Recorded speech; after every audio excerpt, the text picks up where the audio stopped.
One of the looks that made me the most money as a colorist is what I call the clean white look. It's a go-to high-end commercial look. And the reason is simple. In the commercial world, they don't want to be too experimental, but they also don't want a basic look. So this look ticks both boxes. And if you ever try to create this look, then you know that it's much harder than it looks. With QT charts and other tools in the kit, I was able to achieve this look within minutes. If you close your eyes and think of some of the most popular Hollywood looks, you will probably come up with Hollywood's signature monochromatic look or a blockbuster teal and orange look. By using QT, I will share how easily I was able to replicate the Matrix look, or how mind-blowingly we were able to create Joker-like split toning out of thin air. Usually pulling your skin out of a push look like this cannot be done without using qualifiers. By using QT's Skin Juice Mixer, I will show you how, by just adjusting a few sliders, I was able to pull the skin tones out without affecting the actual look. Best part, 0 qualifiers were used. The entire thing took place by using the 3x3 matrix. I've been working on this toolkit since December 17th, and the last 11 projects that I worked on, they were entirely graded using Qazi's toolkit. Most of you already know Zohair, and his last 2 videos were graded using QT, and they've been watched by over 40 million people on YouTube. Jubin is another artist that I'm sure a lot of you are familiar with, and I've graded 5 of his recent music videos using QT that have gotten over 50 million views. So around 100 million people have seen the magic made with Qazi's toolkit, which is just mind-blowing to me. And I highly recommend you checking out these videos after you finish watching this one. And for those that don't know me, my name is Qazi. I've been in this industry for over 14 years. I've had the pleasure to work with some of the best brands in the world. So instead of using a general avatar to build this toolkit around, I basically made this toolkit for Qazi 14 years ago. If I had access to this toolkit back then, I would have gotten 8 hours of sleep every single night instead of like working around the clock. And as a thank you to all of you, and to celebrate the 4th of July, I am kicking off the release for Qazi's toolkit with 20% off. Link is in the description.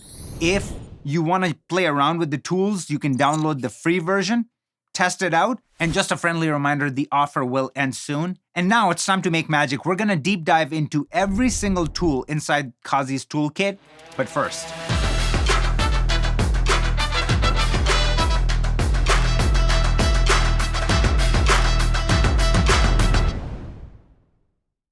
all right, so for this one, our client wanted a high key look, super saturated image with like really clean highlights and shadows. So we came up with this, okay? And here is our Rec 709. This was shot on Alexa Mini, and this is our log. But what I want to show you in this video is our QT charts, the most important tool that you should have in your toolkit, and you're about to find out why. And before we check out every single chart, I must say that everything inside Qazi's toolkit is available in 2 versions. So you're going to have emoji and non-emoji, which is going to be NE. So if I were to go in here and click on charts with emojis, it's gonna look like this. So a lot of people that don't have panels prefer that, so go ahead, use that. But since I have a panel, and anyone with a resolved panel or any sort of control surface, I would just say use the non-emoji version to avoid any issues. So this is exactly how you're going to place them into your node tree. Your input monitoring QT charts are going to be right after your exposure, and your QT charts post, which are your output monitoring, are going to be right before your grain and your ODT. We are breaking this tool down into 2 different categories. So one is input monitoring, which is going to help you with building your look.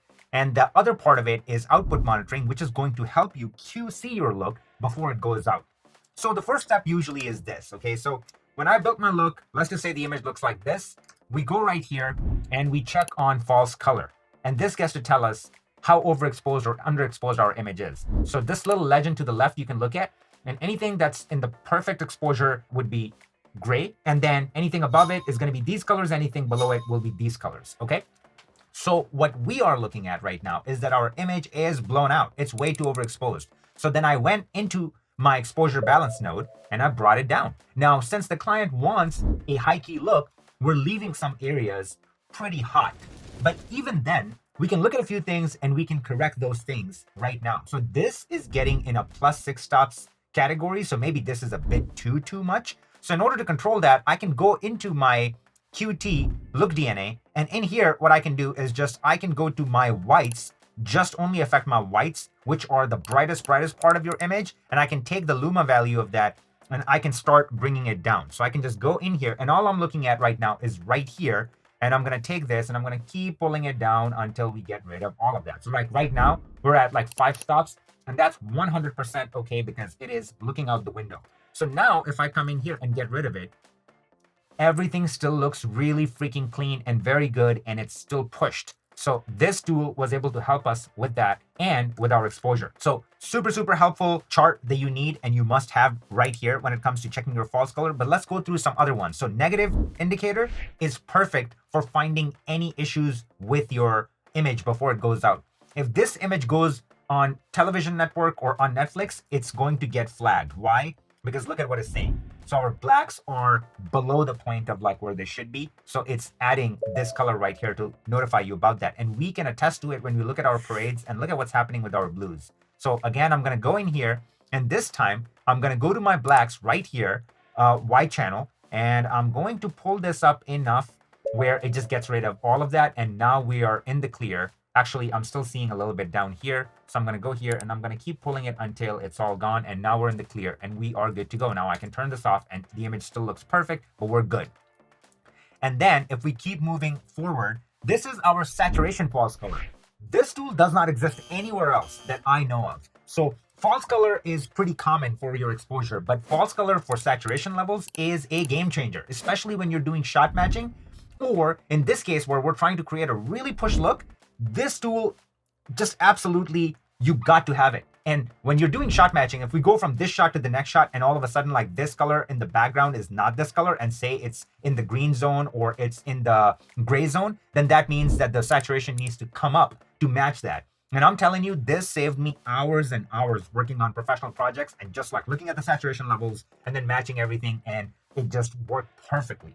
So right here, what we're looking at is that our most saturated areas are right here that are falling under this category. And then some of it is coming in here. And we need saturation in our midtones. That's what the client wanted. So we're getting that. And even being in this area is super healthy for majority of our items on the table that we really need to put focus on. But the areas that should be clean, because the client wants like really neutral highlights and shadows, you can see it that our actual product is falling under this and it's super clean. And then even the background is falling under here in 0.3 category, which is really low saturated value when you're working with an image like that. And then we have like these super clean whites right here. And if we come out, we can attest to that. We're looking at the image and how clean it's looking. So sat false color is a great tool to control your saturation and also an essential tool when it comes to shot matching. Now we can look at our neutral highlights. And then this gets to tell us, this doesn't only just give us highlights, but also shadows. The areas that are in brown are basically under 5% saturation. So if your saturation goes from 0 to 100, this is within the 5% range, which means it is practically as neutral as it can get. And those areas will be shown in brown. By having that, we end up with a really clean image. If you wanna, instead of like turning your node on and off, if you just wanna hide everything, you can just click on bypass and it'll do the same thing. You can also hide your legends. So if you're right here and you want to hide your legends right here, you can just click on hide legends and that will do that. But I think I would just like leave it on. And now I want to show you the other part of it, which is when you're building your look, you're going to use your input monitoring. And the reason why this goes up here is because it pretty much reads all the look changes that we make right here. The reason why I don't have this before my exposure and balance is because I still have to balance my image before I take advantage of everything that it has to offer. So if I take all of this and if I turn it on and off, like just look at what happens to this chart. So just look at how much of a heavy lifting all these nodes are doing. And we get to see it in our chart. And then once you have your image balanced and you just want to go ham and you want to create your look based on your X-Rite chart, you can just click right here and you can just go full screen. And now you can just go in here and start modifying whatever you want to do. So I can go in here and I can just go, hey, I want to take my midtone sat and I want to start moving it around. And you just get to see it in real time, what it's doing. So I'm going to reset that. Great way to just dial in certain colors. And since our client wanted a lot of saturation and they wanted a lot of saturation in the midtones, we got to create that, and you can see it right here in this chart. If I just take all of these and turn them off, this is the image that we started with, and then this is what we ended up with. And look at our highlights that are so neutral. Like, it's just clean whites, and then we have really nice blacks, and everything else is protected. And what we can do is I can click right here, and now I can go under my exposure ramp. And this is another tool that I absolutely love. It gets to tell us how we're pushing our image. So if I come to our look DNA and do before and after, it really shows you how we're just pushing this look as much as we can without crushing anything. And if I were to hide that and we look at our image, everything is protected. I mean, look at the waveform. Nothing is blown out. Once again, if I go right here and if I go to my false color, it gets to tell us everything is protected. Even the stuff outside the window is not completely blown out. So I'm going to go back here, and you can come out of full screen and just put it on RAW so you get to see the entire thing in action. And if I click this on and off, you're going to see it change. The exposure ramp, I have it set to 13 stops because even if you're working with HDR image, the output is not going to be over 10 stops. So I think this is a perfect balance, but you can go in here and just like increase these. Now, when you increase this, let's just say I put it on 18, that also works right here. So like if I just go to back to 13, we're right here, but then I can increase or decrease it, and it will work with gradient chart as well. So just something to keep in mind. And now another super powerful tool right here is this right here, your gradient chart. This is absolutely unbelievable because remember the client wanted really clean shadows and highlights, and they wanted a lot of juice in the midtones. And that's exactly what is getting accomplished by using this chart. I had to use it to get there. So if I go before and after, if I kill all of this, you see how the saturation is just all over the place, and these areas are like looking super ugly. I mean, you can see it right here in the parade, what's happening and how they're broken and just cracked.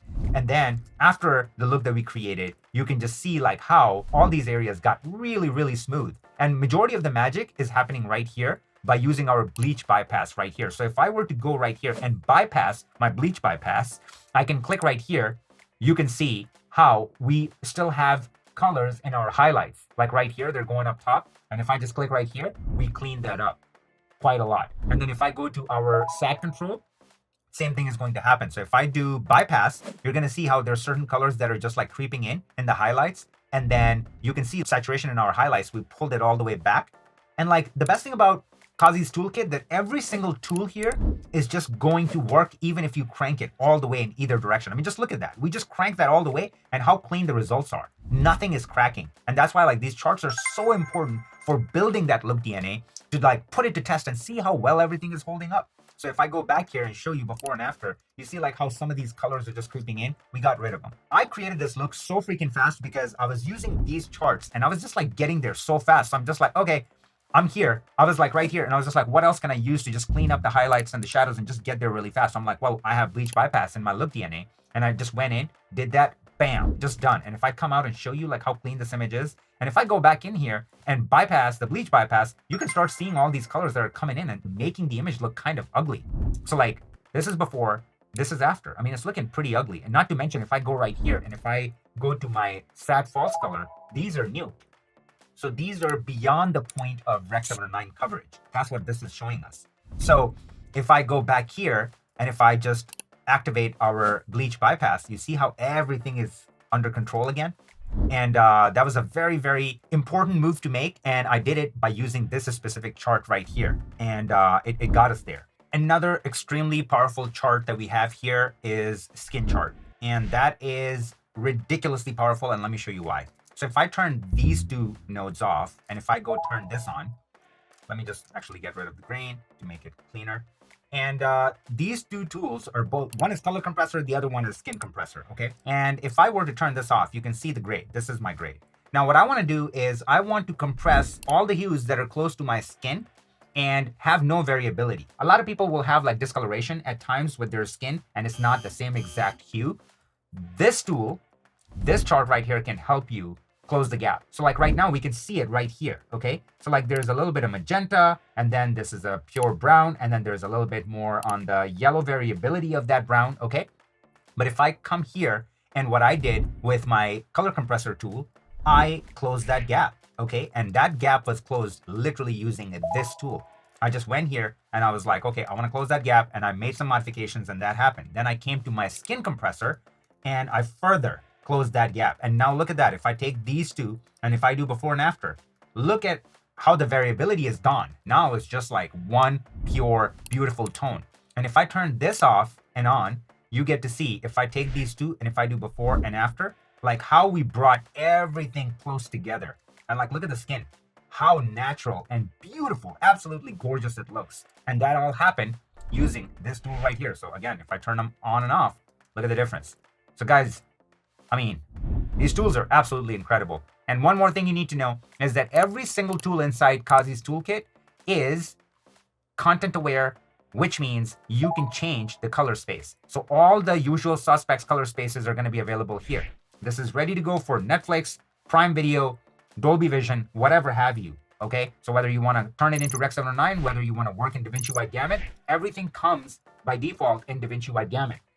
That is my preferred color space when I'm working in Resolve. I believe every tool inside Resolve works the best with DaVinci Wide Gamut. So that's why I chose this color space as default. But if you work in Asus, if you work in Alexa or RE Wide Gamut, if you work in Rec 709, if you work in XYZ, you can choose all of that right here.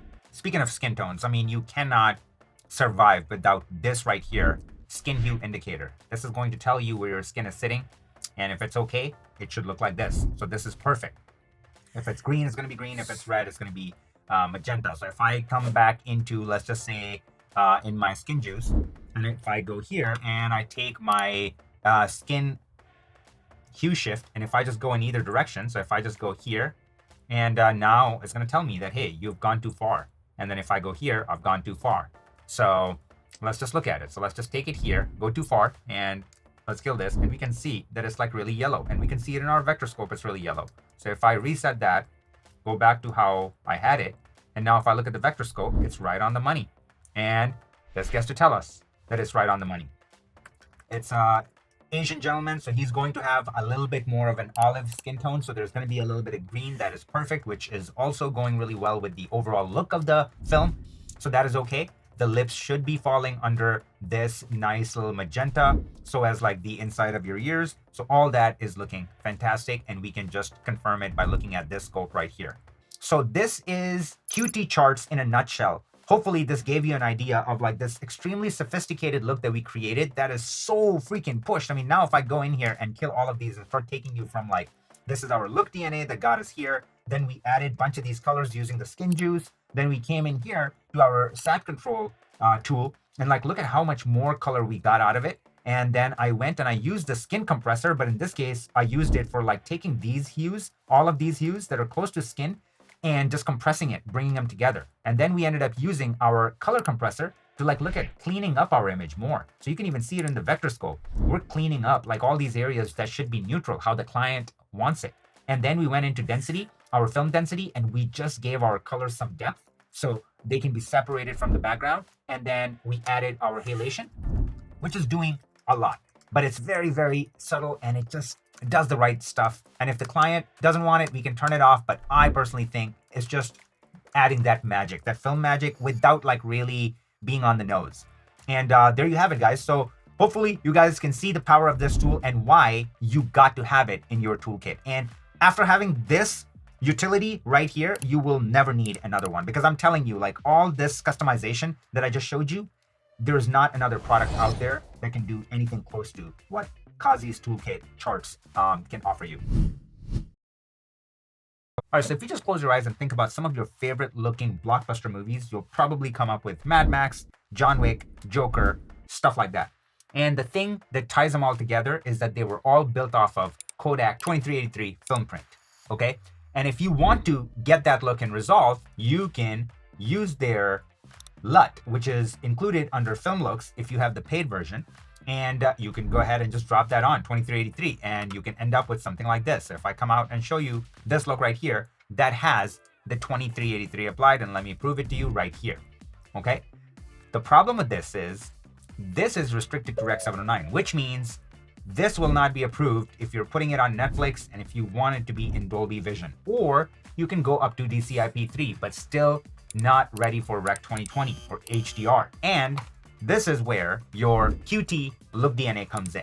If we scroll all the way down, and if I just go under presets and click on Kodak 2383, bingo, we're done. First of all, just look at this rendering of the 2383. compared to Resolves 2383. So that's Resolves 2383. This is QT Look DNA 2383. If I turn it on and off, look at how smooth this is. Best thing about it, right here. This is working in your DaVinci Wide Gamut. And if you remember, DaVinci Wide Gamut gives you over 25 stops of dynamic range. This is a working color space. So it's going to have the most amount of dynamic range, which means you are covered for the next 15 years, 10 years. Because like even HDR is restricted to about outputting 10 stops of dynamic range as of now. It might go up to 12 stops when we talk about 2,000 or 4,000 nits, but DaVinci Wide Gamut got you covered for a while. QT Look DNA got you covered because you're working in whichever color space is your preferred color space. This will also include an emoji version, which you can access right here by clicking on Look DNA. And then this will help you guide through all the different parameters quickly. But for this demonstration, since I'm using a panel, I'm gonna stick with our non-emoji version. Now, let's look at the real magic, which is going to be using our QT charts. So if I go right here, and if I turn on my LUT cube, it gets to tell you how much of the color space that we are utilizing. We are maxing it out, okay? What happens if we go right here and do the same thing? This is Resolves Rec 709. So if I go here and turn on LUT cube, you can clearly see how it is breaking apart. Just look at how it's restricted. Qazi's Toolkit Look DNA, 2383, Resolves 2383. Let's look at some other charts. So let's go to gradient chart using Resolves 2383 compared to our 2383. Look at how smooth the color rendering is right here with QT Look DNA 2383 compared to Resolves 2383. I mean, it is abomination. It's just choking so many colors, man. It's ridiculous. So now I want to look at our color chart. And let's go right here and turn on color chart. So this is Look DNA 2383. Look at all these colors. So much juice. Everything is protected. And now we go to Resolves 2383. Just super, super dull. Okay, just look at what's happening. And now what I want to show you is if I stay right here and if I go to Look DNA and go all the way down, we don't only have Kodak 2383. We also have Fuji 3513.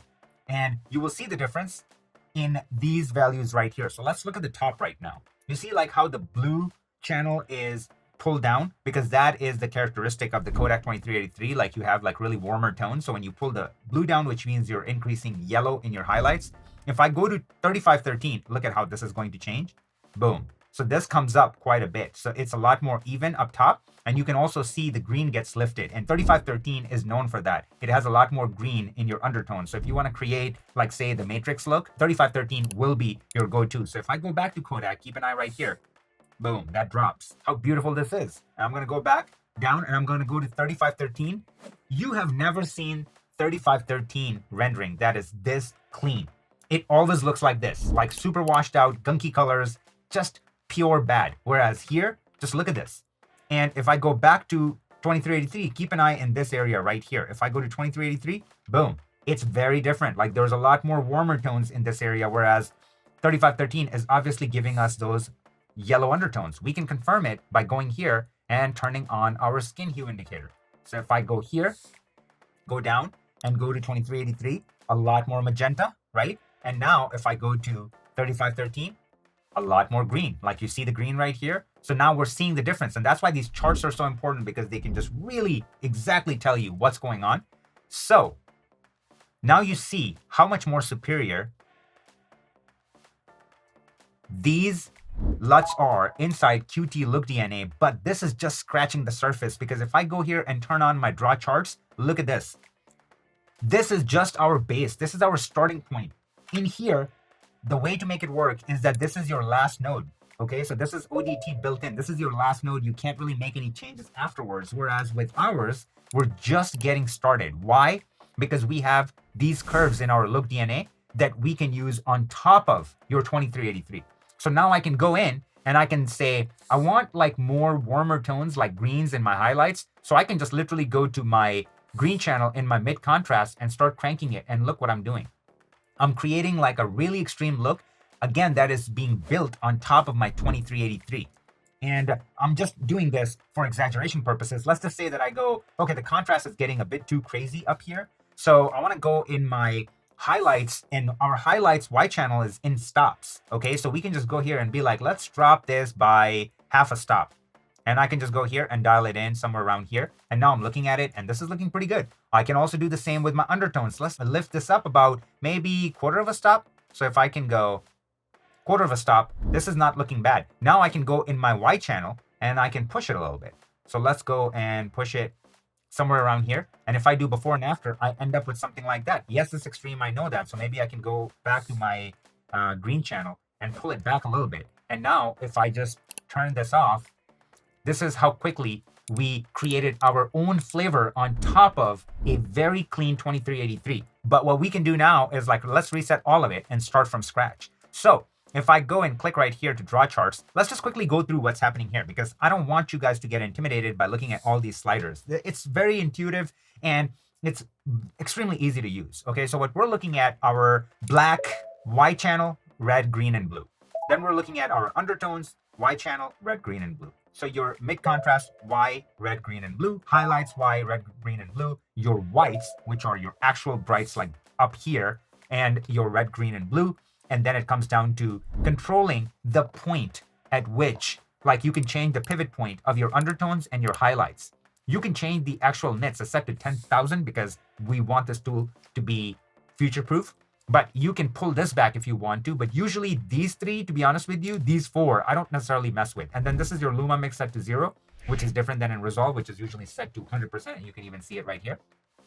So inherently, it's going to give you a much better look right here in our tool. But you can mess with it and change it, okay? But usually, like I said, these four, I don't really mess with. The best thing about QT Look DNA is that I want to make sure that you are set up for success. So I went ahead and locked the 18% gray. So if I click right here, and we hover over in this area, you can see that that is our 18% gray right there. No matter what you do when you're building a look, your 18% will be locked, which means your exposure is not going to jump up and down. And that is the biggest mistake that a lot of colorists make. When they start building their looks, their exposure goes all over the place, and no professional DP ever wants that. They shoot things a certain way and they want to protect their exposure on site. That is almost always a thing that you will adjust if you build your looks where your 18% gray is not locked. So now it's just a matter of like, if I want to add contrast to my image, I'm just going to start with my mid contrast, and let's just go here and do something like that. And like, look at how smooth it is. This, like, I mean, you know, somebody can make an argument, well, I can do the same thing here. Yeah, but I mean, you have to create so many points. It's never going to be replicable. And I'm just seeing exactly the changes that I'm making. So I'm like, I can go somewhere around here and now I can say, this looks pretty good. I just want my blacks to be like a little lifted. Like, you know, this is like my threshold that I created at a 40% mark, and you can see it right here. So I want my blacks to be just like lifted. So I can just take right here, this point, and I can just bring it up to something like that. And I go, this looks really nice. And I just did that and everything just got lifted, and you saw it. Once again, grabbing these points, making those changes, they're never going to be this smooth. Okay, let's take it a step further. So now what if I want to say, let's just push this look. So I want to go this far. Okay, fine. So now we're like 0.5 into our mid contrast. That's pretty pushed. But now I say, like, I don't like how much information we're losing in our blacks or in our hair. So I can just go in my undertones, and this is in stop. So I'm going to lift it up about a quarter of a stop. And this is really good. So if I do before and after, you see like how we brought back so much of that information. Now I want to bring back some information in my highlights. So once again, our highlights are in stops too. I can go here and I can go, I just want to bring back maybe half a stop. And this is looking really, really good. So like, look at the amount of granular control that we can get so fast and how smooth these changes are. And now at that point, we have not made any RGB changes to each channel right here. So now what we can start doing is I can go in my mid contrast green and I can just do this. And this adds like a really nice green highlights that I love. It's very film-like, and it does the counter on the bottom. So it adds magenta and it creates a very interesting look. And now what I can do is I want to have some like blue in my undertones. So I can just go a little bit, nothing too crazy, okay? And I want to go easy on the red in my midtones. So I can take the red and just pull, actually I want to pull it up a little bit to just counter the green that we added. And then on the bottom end, I can just take my red and it's like, what do we want? Like, do we want to add a little bit more of like split toning? We can go in that direction. But when I do that, then the image gets really dark. So I can go in my undertones and just like lift it up a little bit. And at that point, if we do before and after and we can see the difference, I mean, we're going places, man. Just look at like what we're doing with the colors. And you remember how far we pushed it to begin with because we really wanted to test how well this tool handles everything. Now I can go in my whites in stops, and I can either pull this down, and you can see like how gentle it is. I mean, we dropped it about 3 stops right here, and now we can start splitting it. So I can add more green like that. I can add more red on the top end. And then what do we want to do here? Like, do we want to bring down our blue channel a little bit? This is looking pretty good. And do I want to like really go crazy over here? Do I want to just go to my green channel and see what we can do? Like, this is the beauty of this tool. Like, you can just really push it and nothing will ever crack. So that is the first portion of the look. You want to start with your curves. And we just created something really dramatic. And once again, if I were to bypass our curves, you can see what we just created here. So let's turn this off and look at the actual change. I mean, we just built this together. Like, we were just playing around with it and we ended up with that. And that is a wild look. Okay. So now the granular controls, we have a curve blend. I absolutely love this because let's just say you say, I love the overall each hue where everything is sitting. Like, I'm loving that. I just want to dial back a little bit. You know, the client comes in and they're like, hey man, can we just like bring it down by a quarter of like this intensity? No problem. We can bring it down to 7.5, right? So like right here, we just did that. So if I go before and then after, we just did that, right? But I'm going to go back because I like it at 100%. Then we move down to our second phase of the look, which is balance. And majority of the time, you're going to be using these for creative purposes. Best thing about it, our exposure, temp, and tint are used exactly as if you've made these modifications in camera. So if you want to go up a stop, you just type in +1 and it gives you this result, which is as if you've done it in camera. That's not the same if I were to go in my offset and try to do the same thing. You see how everything gets raised right here? That does not look anything like if I would have changed it in camera, which we get here because our black points stay put. When it comes to our temp and tint, same thing. This is as if you would have made these changes in camera. So if I move this up to, let's just say 2000, so I warmed this up by 2000 Kelvin, it's going to look like this. Now let's try to do the same exact thing here and go to 2000 and look at the difference. It looks very different. Okay. Same thing with if we were to do 100% tint right here and it looks like this in Resolve. And if we try to do the same thing, 100 in here, it looks very different. Everything is controlled, yet we did add that magenta characteristic. And this is how it would behave if you would have made these changes in camera. Same thing goes with our saturation. It is built off of a much more sophisticated approach than the YRGB in Resolve. So if I were to take this and do 75, our colors look like this. And if we go in our saturation here, and if we try to push it, you can just see how much more sophisticated it is no matter how much we push it. I mean, this is pushed beyond belief. And look at how everything is controlled. And if I try to do the same exact thing here, it just all starts to look really digital and ugly. Our hue rotation responds to your color space that you've picked right here. So the results are a lot more granular than what you can get using your hue slider here. Once again, you're seeing how extreme this is. We can control the blend of the changes that we're making, or we can just bypass only our balance and look at like the changes that we've made. Are we liking it? I would actually just make the saturation go back to where it was because I'm kind of liking what's happening. And then finally, we have our bleach bypass.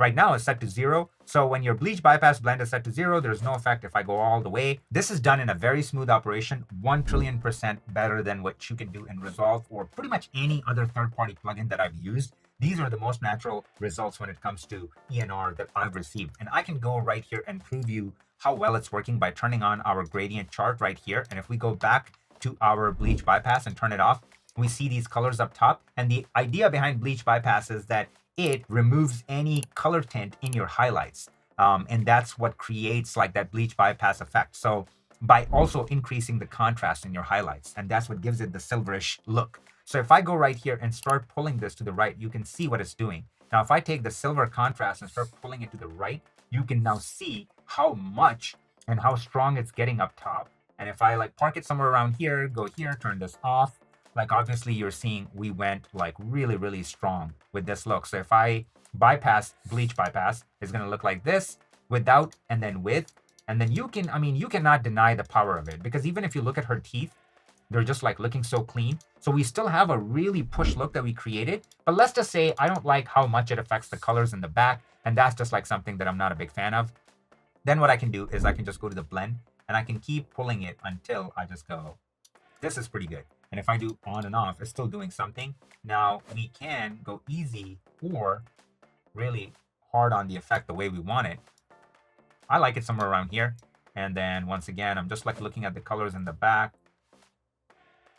I think I can live with it somewhere around here. So if I do before and after, just takes the edge off, and we can see it in our vector scope too, and that's okay. The skin doesn't need that much color. This still has the same tones that we wanted to create, and we can confirm that. If I go to my gray ramp and I look at it, this is an amazing tool for look building, because I can just genuinely go here and go, if I want more green in my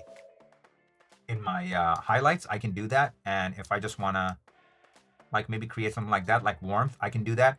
And then if I want more of like warmer highlights, I can absolutely do that here. And now if I just turn that off and I look at my image, like we made those changes and they are showing on our image, and it again looks gorgeous. And then finally, we can use our charts right here to just look at the skin, and you see like how much of a split toning complementary color scheme we created. I mean, just like look at what's happening, like how much, like we have green up top and we have magenta at the bottom. It's like there's so much happening, and we created so much interest in our image. And we can look at our false color, everything is looking good. We can look at our sat false color, and we can see that we're getting in this range, which is really nice because I wanted a lot of color in there. And that's another thing that we can use for our bleach bypass. So if I turn it on and off, you can clearly see how much it's affecting.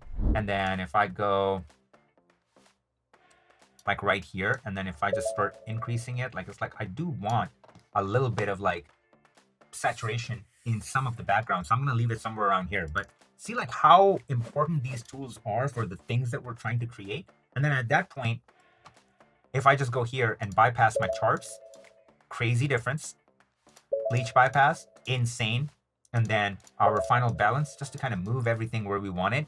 And you just saw a crazy demonstration of like even just creating a look from scratch and how much of a film look we ended up creating. And now if I take you to the 2383 or a 3513, you can see how disgusting they look compared to what we ended up with that we just cooked up on our own.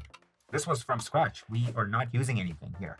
So now if we go on top of that, and the beautiful thing is that it will respect all your parameters that you changed here, and then it's going to put 2383 on top of it. And I love that.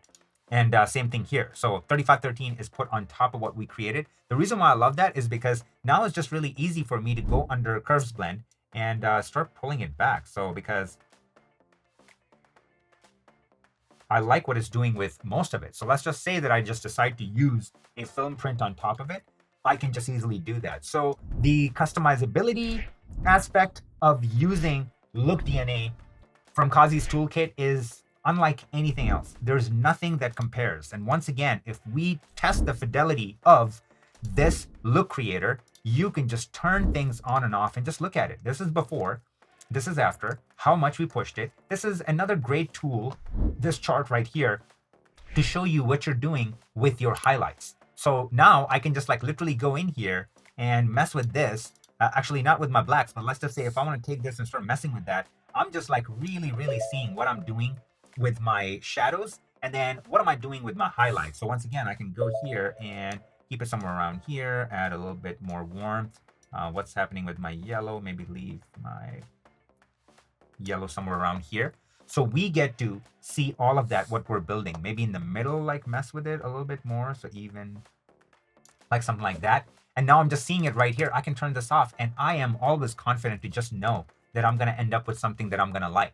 So here I feel like, you know, maybe just dial back a little bit on the mid contrast, not too much though, because we can always just dial back on the highlights.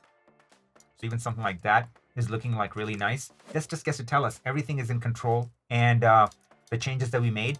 And if we go to our exposure ramp, it's telling us like how our image is pushed and how much range we have on the bottom end. Like look at how, even if we get really dark, I can see these colors apart, and I can do the same up top. So I got to control where I want to put my contrast compared to if we just go to Resolve's LUT. We're at the mercy of like what is starting us off as compared to what we got to do. We got to pick those spots. And if I go back in here and if I just turn on my gradient chart, like how much color is in our image, like look at how pushed our image is and everything is protected compared to if I go here and turn this on and how it's just like so broken, and then not being able to control the areas that we control. Like if I go back here and turn on our bleach bypass on and off, and how we were able to just control that part of the image, or how we just added like a little bit of just like warmer tones by using this. Obviously, Curve is doing majority of the heavy lifting right here and just adding the juice in the middle of our image. This is the image that we ended up with. So this is Resolve 2383. This is Resolve 3513. This is our image from scratch without using any presets. But if you want to use 2383 or 3513, this is the DCTL. That's all you need to create the craziest looks out there. So, you know, when you look at images like the Matrix, the one that we're looking at, and there's something special about it, and sometimes you just don't know what it is.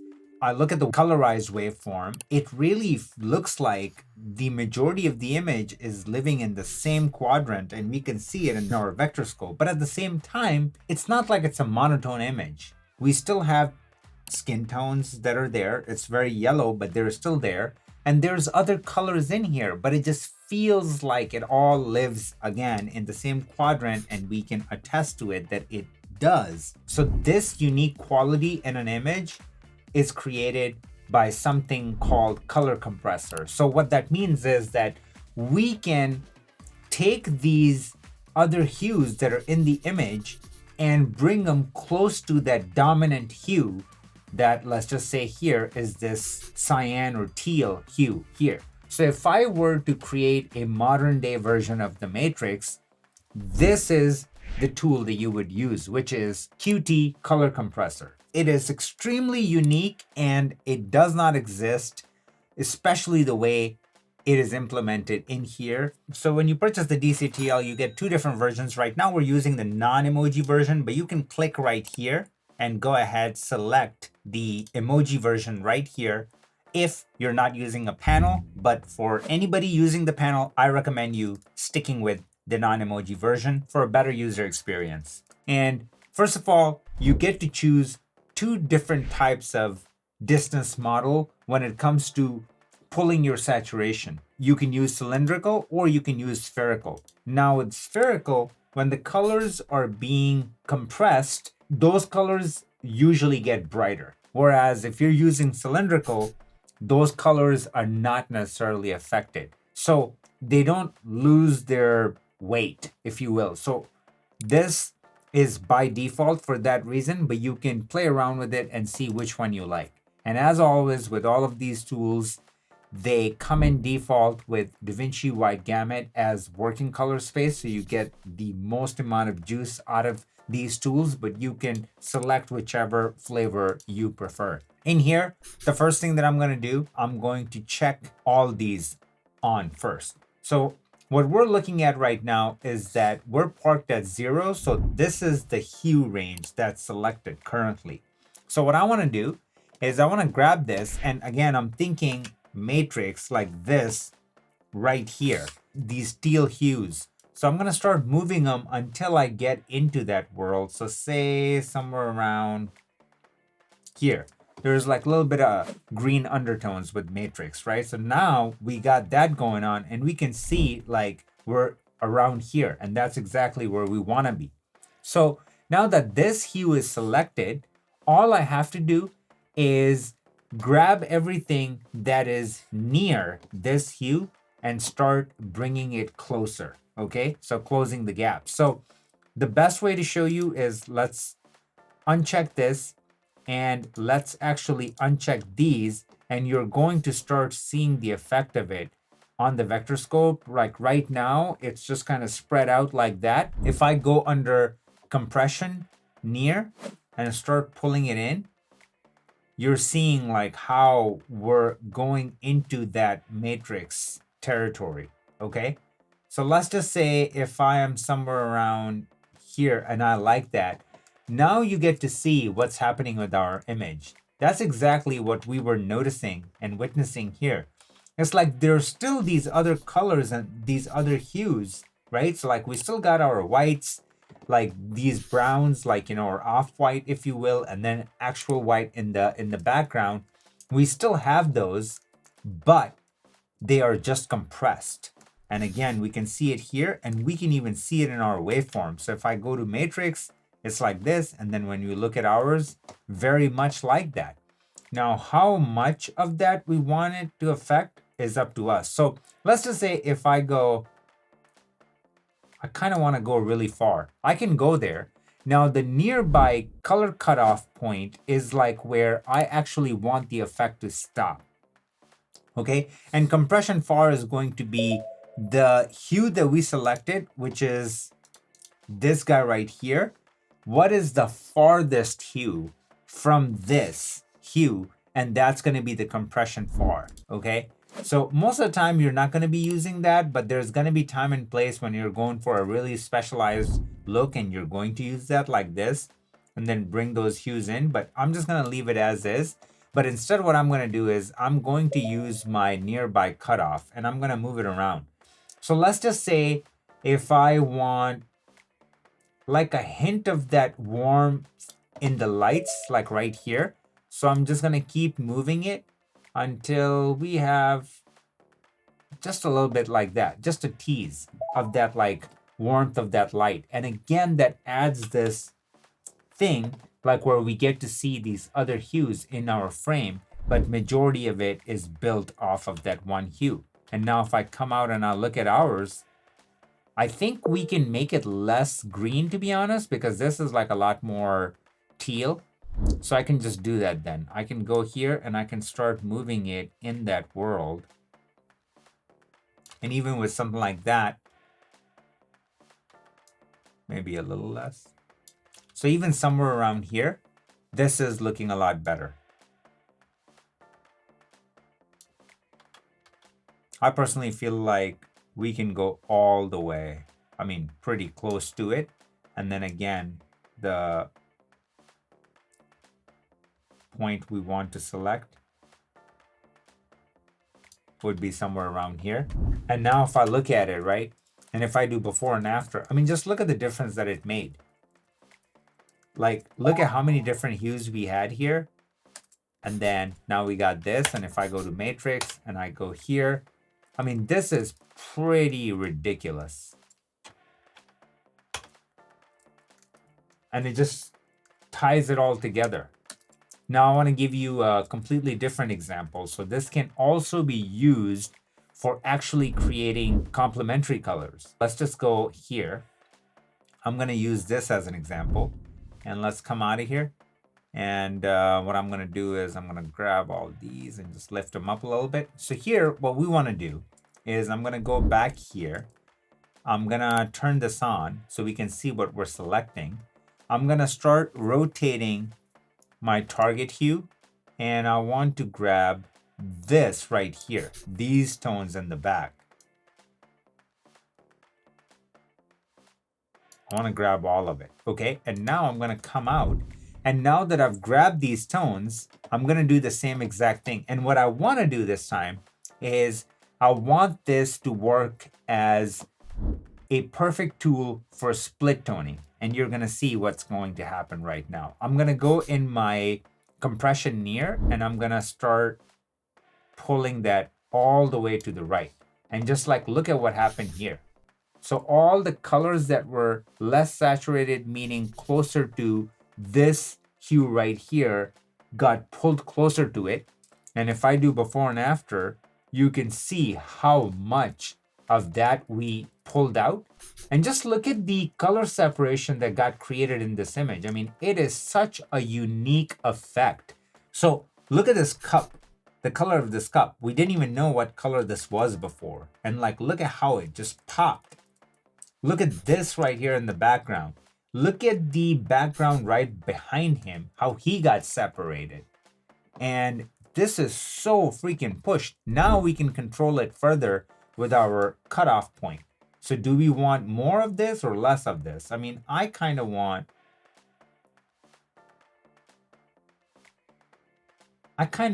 it to seep in a little bit over here. And that we weren't going to get without the cutoff point. So if I do before and after, makes a big difference. And it pulls in the cooler tones behind him even further. And now if I do before and after, I mean, just look at the difference in this look. It is such a dynamic look. This is before and after. And guys, all of these effects that we're creating, they just latch on.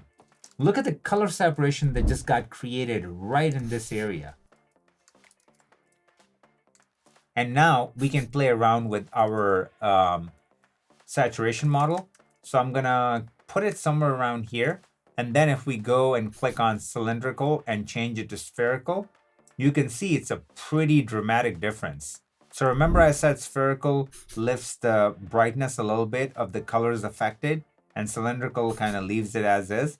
So I mean, this might be, again, the reason why it's defaulted to cylindrical is because it's a lot more natural effect.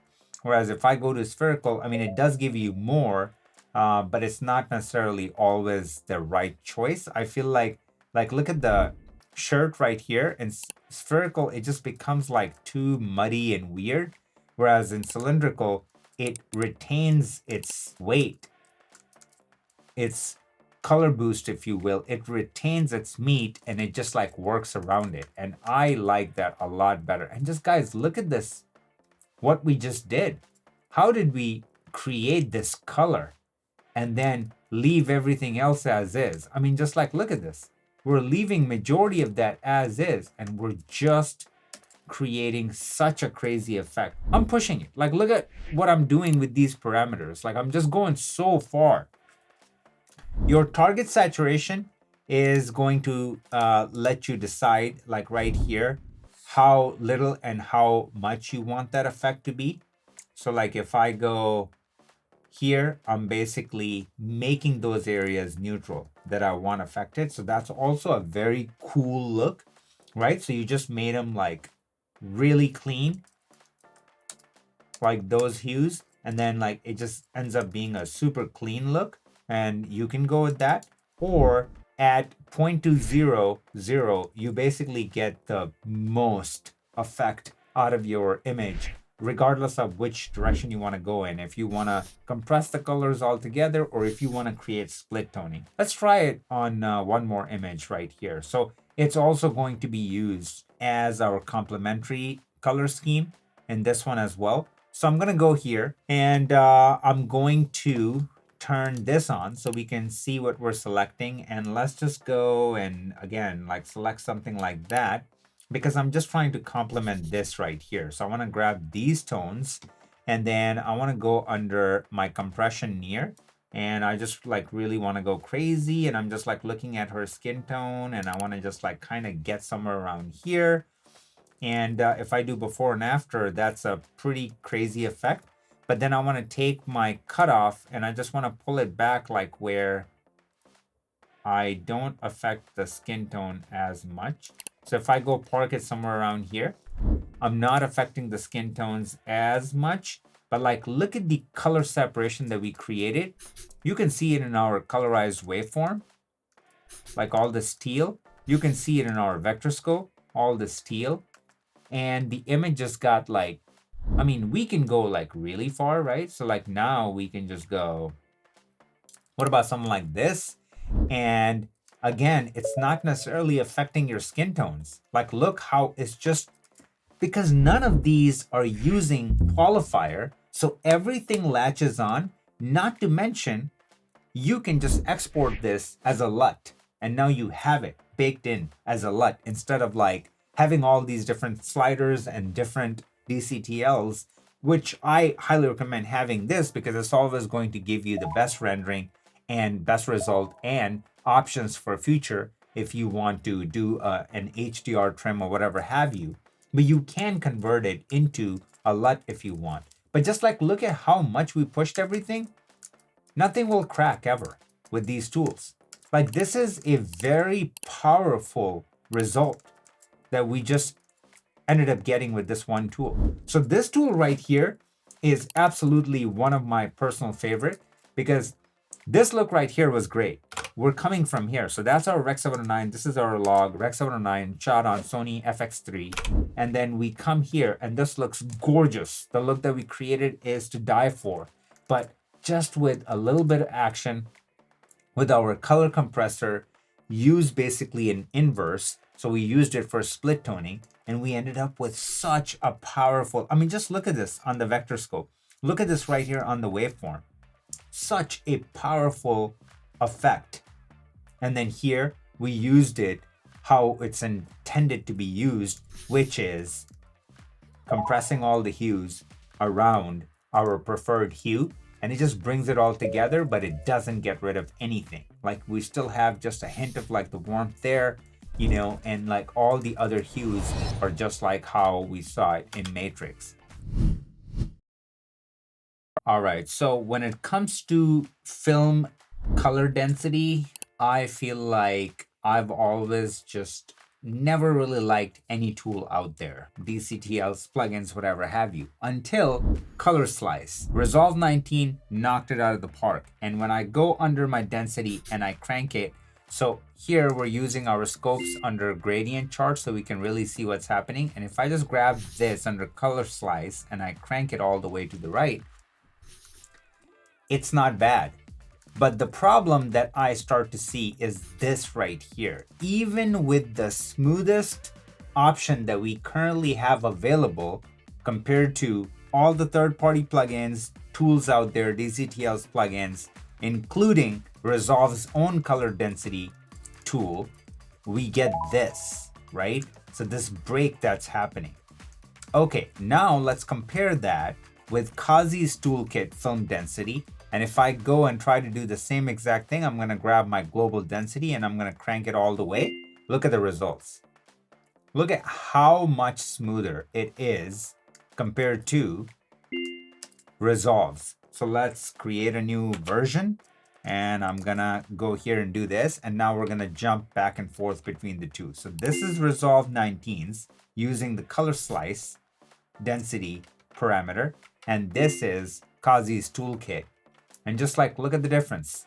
And you can even see so much of the weight in Qazi's Toolkit compared to Resolve's version. And now that we saw this example, let's jump in right here and we're going to put it to practice.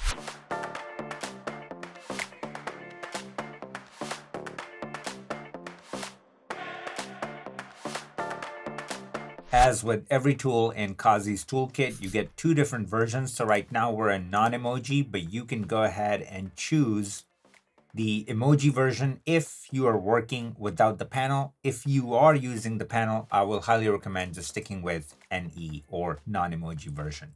So now what I'm gonna do here is I'm gonna turn on my color chart. I'm gonna make it small so we can see it on the side.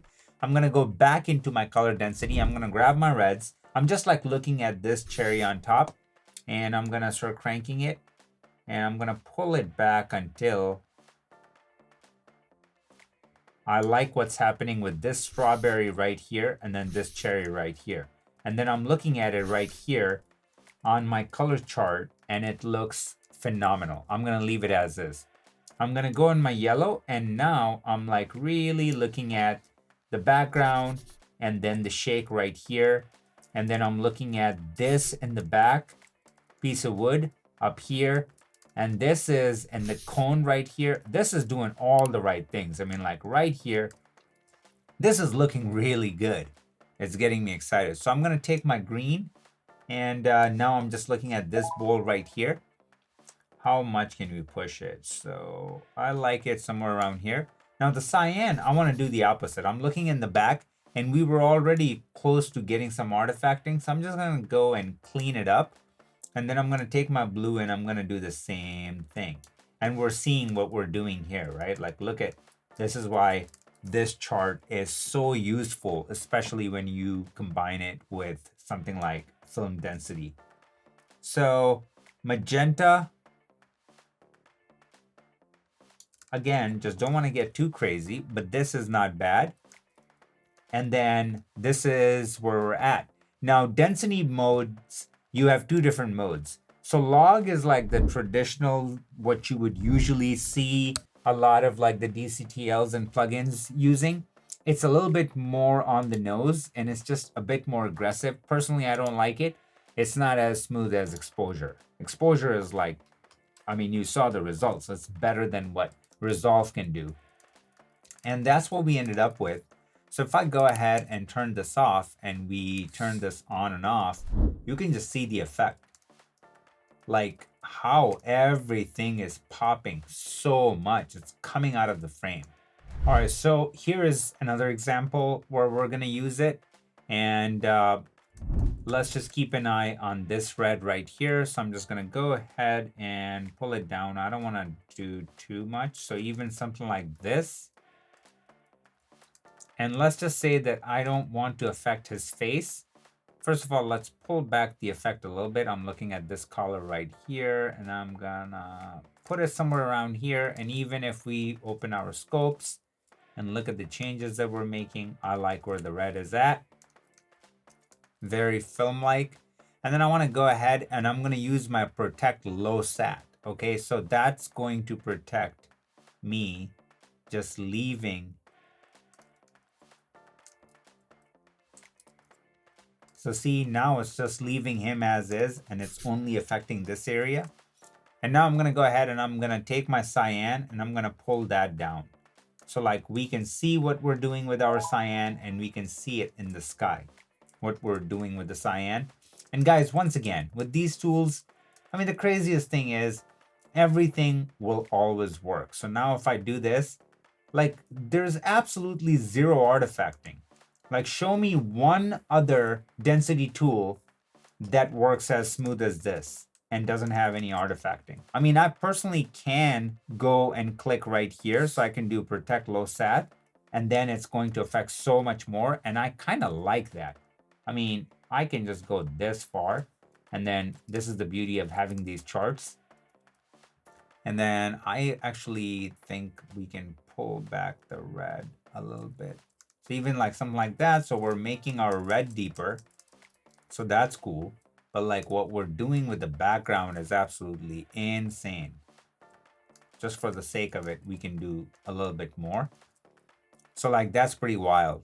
And then we have saturation limiter if things start to get pretty nuclear. So I'm going to go here, right? So we can just go into our sat false color. Let's go back to our density. And then here, what I can do is saturation limiter, and I can start pulling it back. So we just don't have, we go easy on the magenta. And then let's just say we keep everything here. Let's turn this off, come here. And then if I do before and after,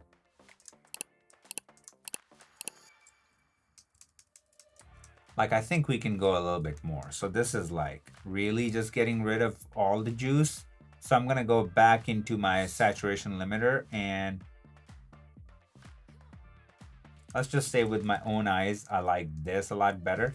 But like, look at the power of this tool. How far we have pushed our image, and nothing is gonna break. Once again, it's like there is no artifacting. There's nothing. Let's play it. Like no artifacting whatsoever. It's gonna latch on. All right, this tool is about to absolutely blow your mind. It is built off of your crosstalk or RGB mixer. Every adjustment that you're making is going to affect the 3x3 matrix under the hood. It will affect the skin tone and your green magenta axes. What does all of that mean? You're about to find out. Okay, so we already created a pretty killer look so far using our look DNA right here, but we're about to take it to a whole another stratosphere.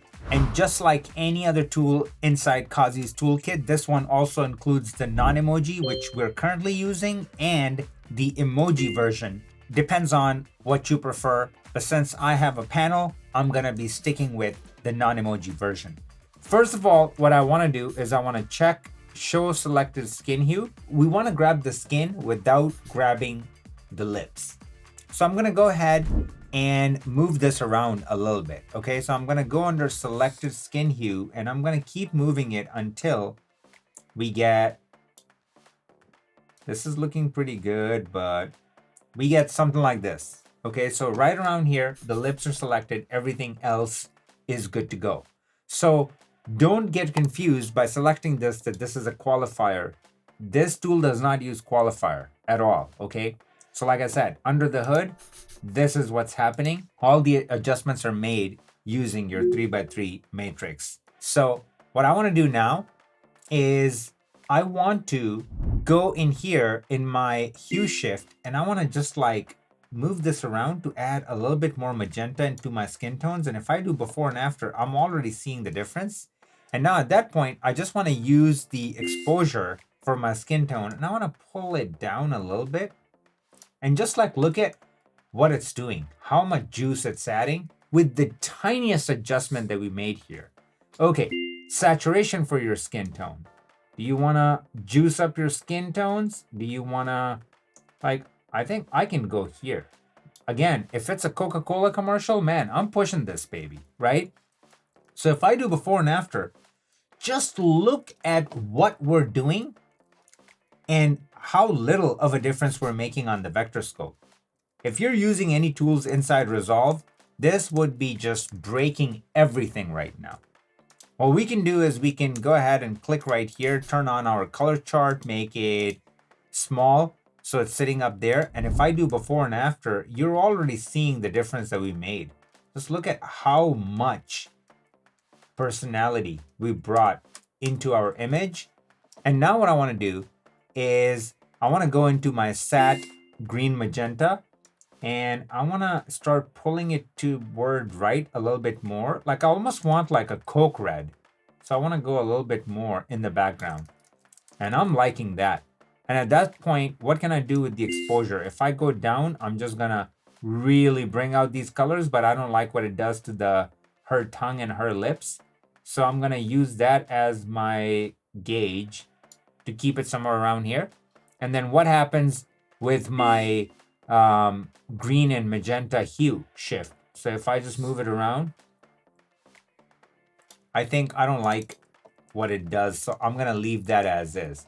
Just look at the color depth we added and what we did to our skin tones and what we did to our background. So this tool was very difficult to come up with a name for this tool because it does so much more than just affecting your skin tones. But because how essential this is, and there's nothing like it when it comes to skin tones, we had to promote it as a skin juice tool. But again, it will be doing so much more. Look at what's happening to other colors that are not on your skin hue. So I'm going to go ahead and I'm going to turn this off. And if I do before and after, I mean, what did we just do? So now if I go to Resolves 2383 compared to our image, I mean, come on. Let's just say if one person out there is just going, man, the saturation got too much, bro. Like I'm losing my mind. We can use our global saturation right here, which is using the matrix saturation model. And we can just go in here and we can grab it and we can push it back. And even if we do, I mean, the most I'm gonna go is this. I don't wanna kill the juice that we added. So this is where we're at with this tool. Tell me that you've used anything close to this. And once again, guys, the theme continues. Nothing breaks. And then if I go here and if I turn on my saturation false color, I'm seeing that we're dancing in this territory, which is great, which is what we wanted from the get-go. So now if I turn this off, you see how much color we were lacking. Now, the one thing that I don't like is like how we're getting into this magenta zone, which is like almost near unacceptable, especially for Rec 709. So for that alone, what I'm going to do is I'm going to use my saturation limiter. And the purpose of this parameter is that it's going to grab anything that is way too saturated, is about to go nuclear, and is going to wrap that around. So it's much better than global saturation. And look what it does. As soon as I grab it and I start moving it, it's going to neutralize that little guy right here. So if I do before, it's all magenta, and then after, and it just takes care of it. That's it. It's such a precise, absolutely a killer parameter that we have here, which you guys should definitely use. So I just went in there, pulled that back.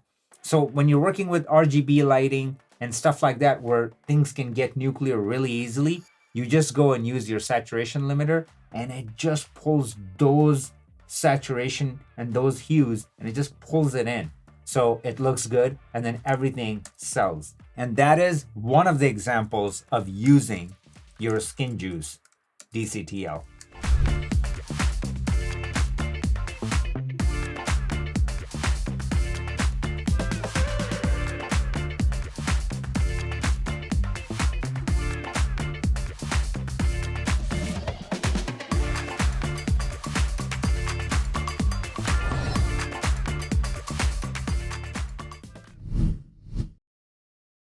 All right, so anybody out there that loves using HSV color model or HSL color model when it comes to controlling your saturation, your brain is about to be exploded.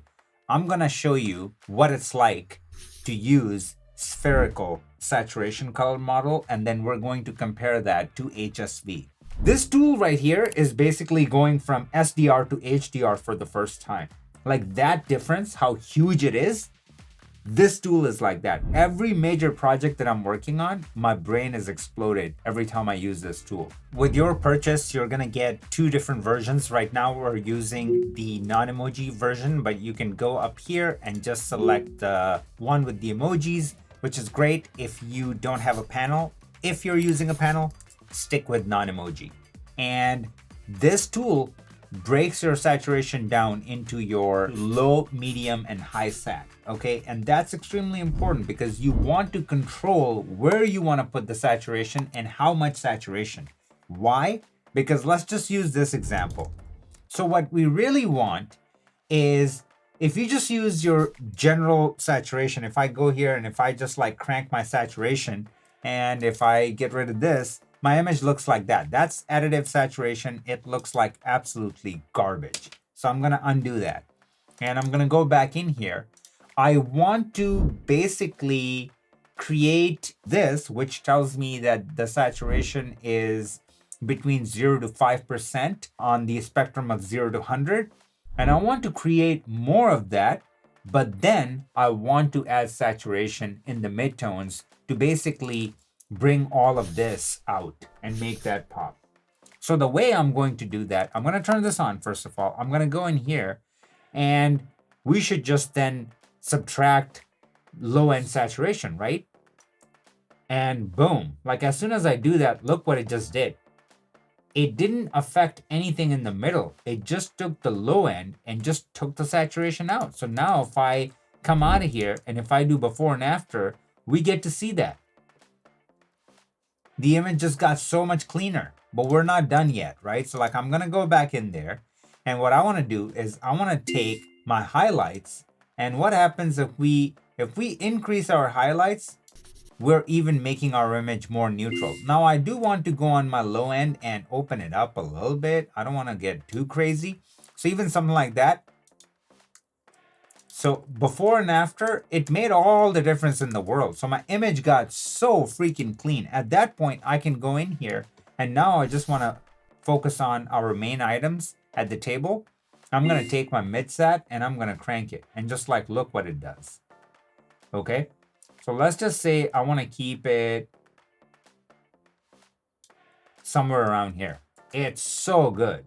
It just makes everything pop. I want to keep it somewhere around here. This parameter right here is a killer because all it does is that it's going to take the most nuked parts of your image that are crazy saturated and it's going to pull that back. So if I go here again, and this time I'm going to turn on our false color for saturation, these right here are sitting up here. So they're basically about to be nuked and not even be represented in our Rec 709. So to control that, I don't want to basically bring back my overall saturation and my midtones. So I'm just gonna go into my max sat and keep an eye right here. And I just wanna get it into red from magenta. And if I just do this much, boom, I'm good. So now keeping it there, I can come out and I can just like look at what I just did. And if I do before and after, you're seeing how much cleaner my image is. So this is before, you see all this, and then after it just got pure white, like even like right here. But then look at the saturation that just got added in the midtones and everything pops, but then everything around it just got so much cleaner. So like, look at this result right here. Like, try to create that in any other way. You just can't do it. I promise you. It just can't be done. Look at what happened to my cone, and then everything behind it just got cleaner. So we're doing basically, this is double duty, right? So just like, look what's happening. The background got cleaner, and then everything here just got popped. And we can confirm that. If I go here, and if I go back to my neutrals, and if I turn this off, like boom, right there, you're seeing it. So you see like how it just got so clean. And now if I go here and I do before and after, see there was like a little bit of green spillage that's coming from here. And then it just got super clean, yet our greens got so much pop. It's happening everywhere, right? And now if I come out, like just look at this image. The background got so much cleaner and we ended up with this look. Now, if I go here and if I show you HSV instead of spherical with the changes that we made, just look at this.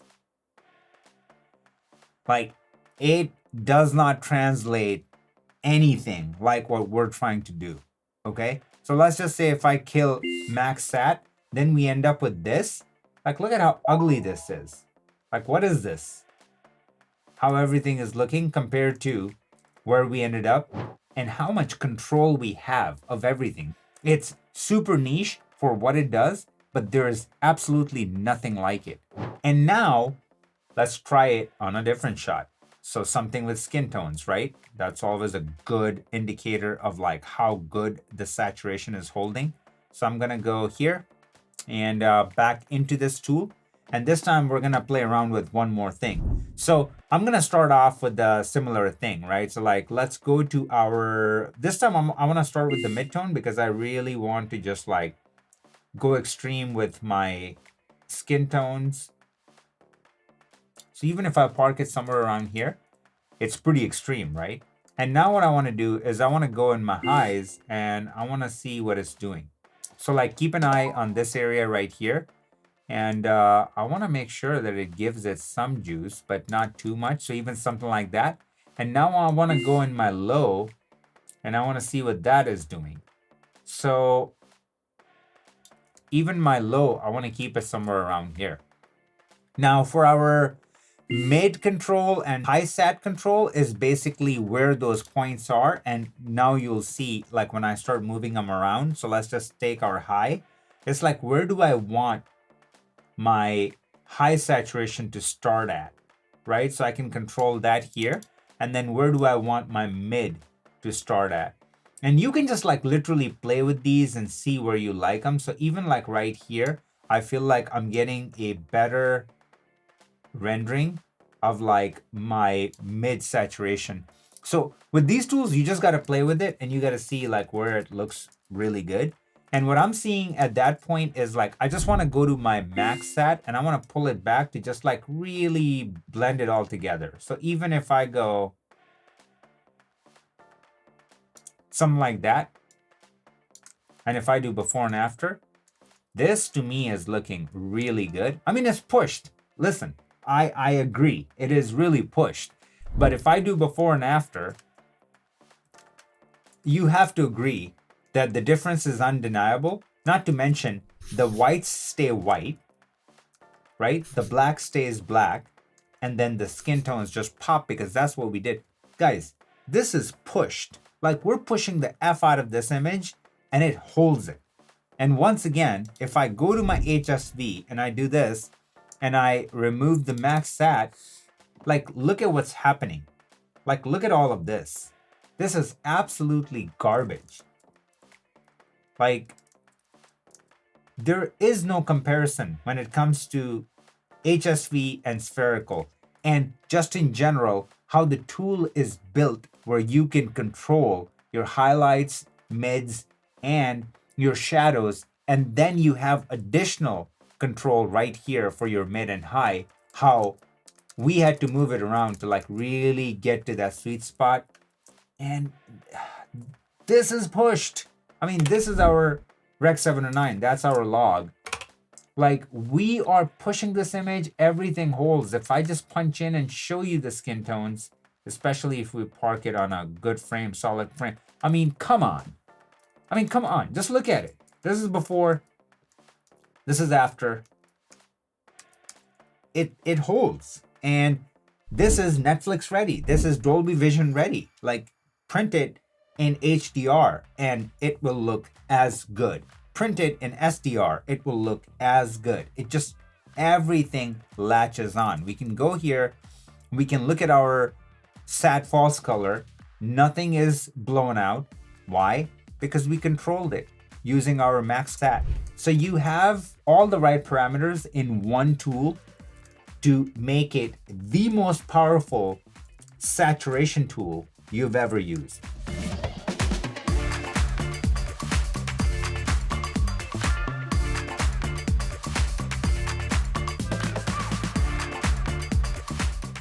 And I know for a fact that once you try it, you're gonna end up buying it. So I'll see you on the other side. One of the hardest things in color grading is working with skin tones. What makes it even more challenging is when you have skin tones from two completely different complexions.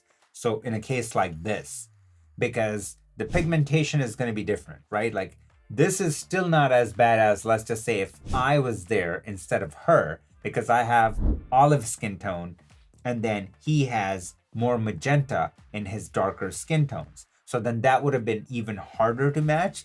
But this will also prove a point that I'm trying to make with this tool right here, which is QT Skin Compressor. It's a very specialized tool mastering one thing only. Like all the other QT tools, this one also comes in two flavors, non-emoji, or you can pick the emoji version right here. But since I'm using a panel, I'm gonna stick with non-emoji version. So we're gonna start off with show selected skin hue. And right off the bat, it does a great job. And just so you know, ultimately, it's not going to be using qualifiers. So your results are going to be smoother than any other skin tool you've ever used. We want to make sure that we don't grab the lips and we grab all the other warmer hues. And we can look at it right here, what we're selecting right now, okay? And we can also see that if we have this chart going, and let's make it smaller. And if we have this chart going, it's giving us the same exact result, right? So like, we basically are grabbing the same exact hues. And what we want to do is, I can just turn mine off because we have this right here.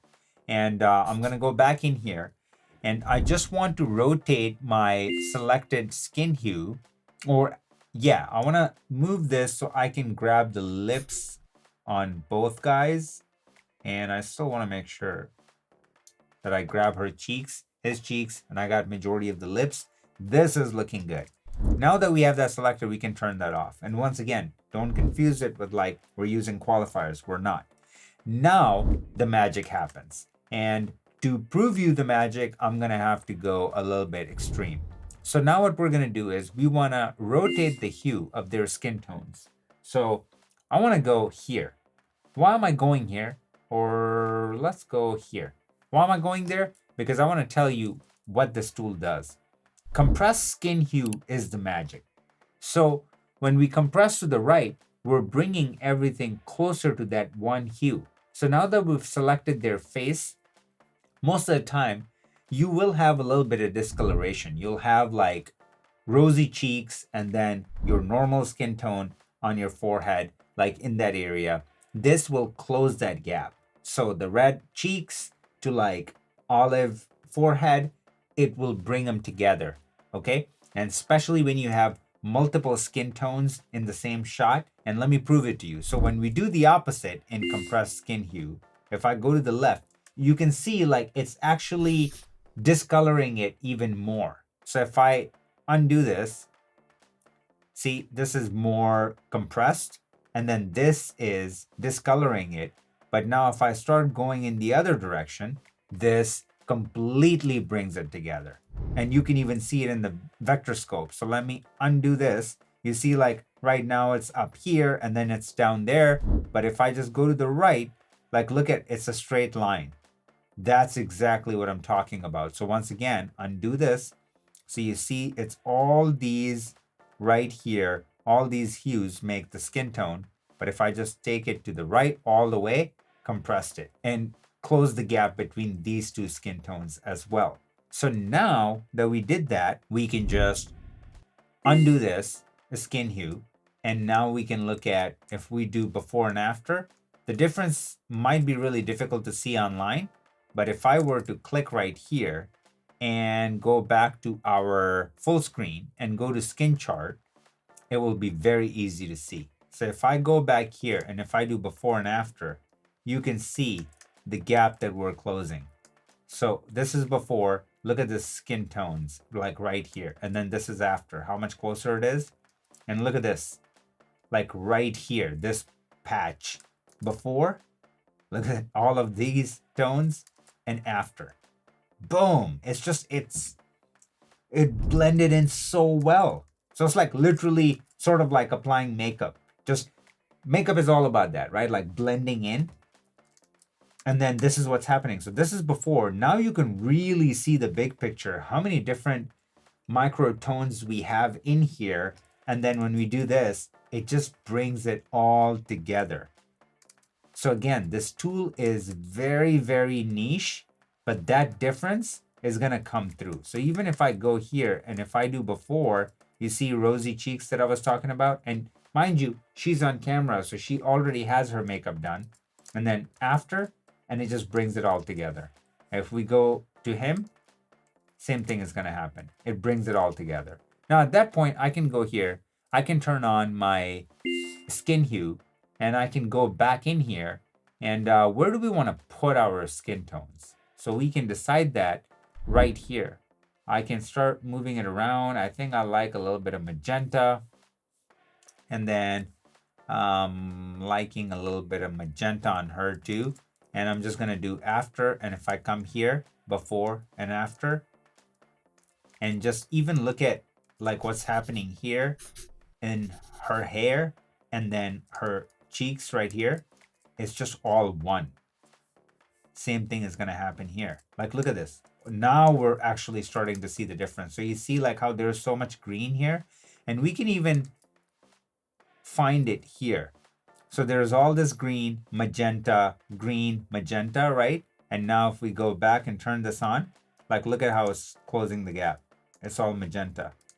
So this was actually a really good chart to see the difference, how we're getting rid of that green and we're replacing it with magenta. Same thing should be happening here. So you see like there's all this green and we're replacing it with proper skin tones and then magenta right here. I mean, how good are these charts, right? Like it's really crazy. Like once you start using them and when you're getting this granular, once again, like go here and then see what you just did.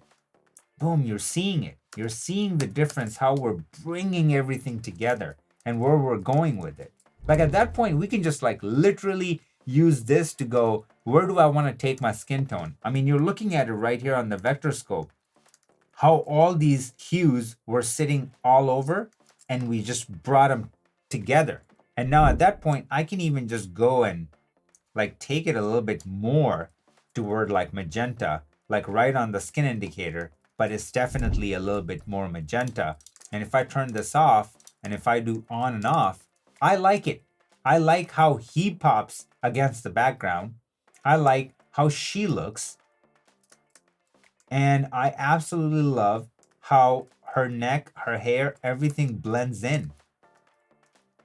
And we can see what we're doing here. Like, look at this orange. And it's a very specific change we're making. Okay?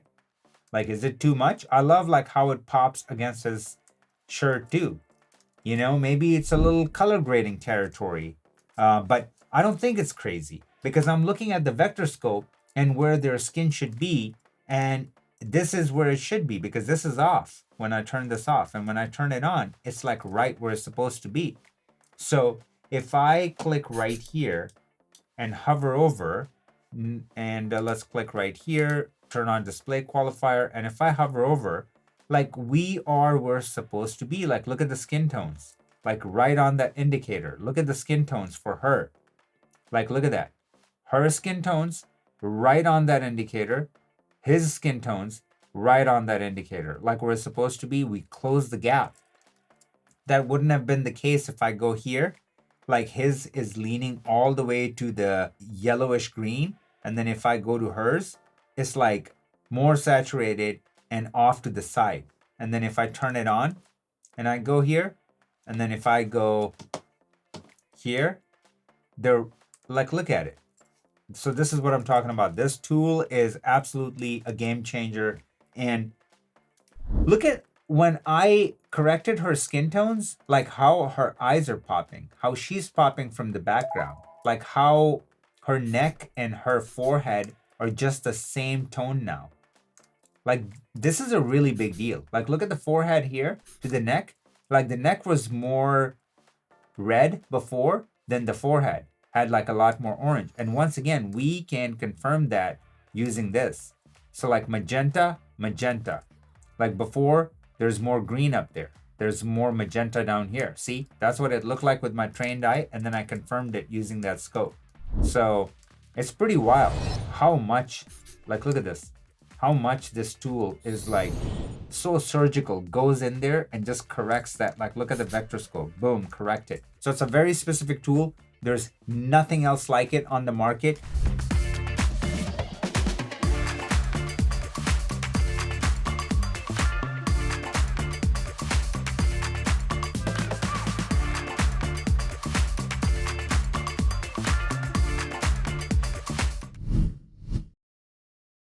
QT halation is the most realistic film-like halation I've ever used. And let me just give you a quick example. So let's just punch in super far in right here. I'm gonna go use Resolve's built-in halation. So I have it right here and it's basically set to default settings. And when I turn it on, it looks like this, right? So that's what we're used to. Third-party halations or Resolve's halation. It's pretty in your face, caked on. And if I come out and we look at our people, what is this? Like, I have no idea. Now let's punch in again. And this time turn this off, go back to QT halation and turn this on. And just look at this. I mean, come on. This is what I mean by a single click operation. With these tools, my 100% objective is to give you something that you can just slap on and already be set up for success. You're there. You're 99% there, especially with QT halation. I don't want you to mess with the parameters. If you want to, go for it. And when you purchase QT halation, it comes in two flavors. So you have non-emoji and then you have emoji version right here. But if you're using a panel, I would highly recommend just sticking with the non-emoji version, which I'm using right here. We also have different presets that are a true representation of the film negative from all of these different stocks. So you can choose Super 16 and you can get this sort of effect. And also like a pretty aggressive halation. You can go back to Super 35, you can go back to 35, or you can get like a super, super subtle, clean IMAX right here, this effect. And if I do before, this is without, this is with, and this is just by selecting presets. And once again, we did the heavy lifting for you, so you don't have to do much. I wouldn't recommend messing with the parameters, but of course, every project is different. And if you're going for a pretty crazy look, and if you want to just go all out, you can choose Super 16 and then you can take the intensity and just go nuts. If you really want to go create that effect, or you can even do it on Super 35. And even if we max it out, everything is holding up. Okay, so that's the beauty of all the tools inside Qazi's toolkit. So like, look at this. So even at maxing out our parameters, I promise you we're going to be better than Resolve's default. Look at this. And then look at QT halation. So obviously this would be my default that I would recommend. And now let's go ahead and look at it at a different shot. So if I were to go here and let's say that we applied the same halation at its default settings. And if I just punch in, I mean, just look at it, how beautiful this is right here. Just keep an eye on in these areas. So I'm going to do before, after, before, after, and then if we want more of an effect, because this is a music video, we can do this. And again, before and then after. Just look at this and how it latches on. It looks absolutely gorgeous. Like, tell me one more halation plugin that gives you a more realistic looking image. So that is Qt Halation in a nutshell. We didn't want to give you 16 different parameters to justify the cost. We wanted to make a tool that you can just apply, get the best result that you're after, and just be done with it. Because when it comes to texture, all you want is a really solid result, and then focus your energy on all the other important stuff. You got the halation in the bag. Like, this is as good as it's going to get. And for those of you that are still watching, you have a special place in my heart. I would love to know which one of these tools are your favorite. Comment below. And while you're at it, take advantage of the 20% off for the 4th of July special. Link is in the description. If you enjoyed this video, do me a favor, smash the like button, subscribe to the channel, share this with friends so we can grow this community. Much love, fam. I'll see you in the next one.